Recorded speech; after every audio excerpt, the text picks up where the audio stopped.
এক চাঞ্চল্যকৰ ঘটনা। এইখন অসমতে স্থান হোজাই জিলাৰ মুৰাজাৰত। এইখন অসমত নঘটে কি কেতিয়াবা যদি ধৰ্ষণ, কেতিয়াবা আকৌ হত্যা।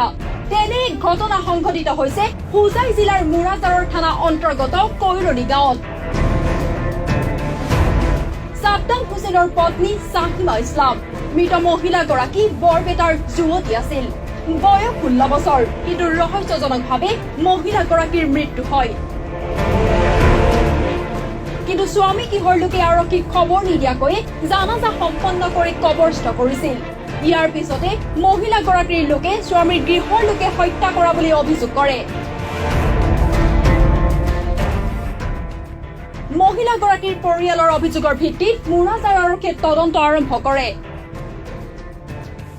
মুৰাজাৰ থানাৰ অন্তৰ্গত কৈৰণী গাঁৱত এগৰাকী মহিলাক দীৰ্ঘদিন ধৰি মানসিকভাৱে অত্যাচাৰ চলোৱা হৈছে আৰু মহিলাগৰাকীৰ পৰিয়ালৰ লোকে অভিযোগ কৰা মতে মহিলাগৰাকীক মানসিকভাৱে অত্যাচাৰ চলোৱাৰ লগতে পৰিয়ালে অভিযোগ কৰা মতে মহিলাগৰাকীক হত্যা কৰা হৈছে। এয়া হত্যা নে আন কিবা? কবৰ খান্দি আৰক্ষীয়ে উদ্ধাৰ কৰিলে মৃতদেহ। কবৰৰ পৰা মৰণোত্তৰ পৰীক্ষাৰ বাবে প্ৰেৰণ কৰা ঘটনাই হোজাই জিলাত এতিয়া চাঞ্চল্যই বিৰাজমান কৰিছে। আজি আমাৰ দৃষ্টিগোচৰ হৈছে মুৰাজাৰ আৰক্ষী থানা মহিলাগৰাকীক কবৰ খান্দি উদ্ধাৰ কৰি মৰণোত্তৰ পৰীক্ষা কৰাৰ কাৰণে নগাঁৱলৈ প্ৰেৰণ কৰিছে। আৰু লগতে দাবী জনাব বিচাৰিছোঁ মুৰাজাৰ আৰক্ষী থানাক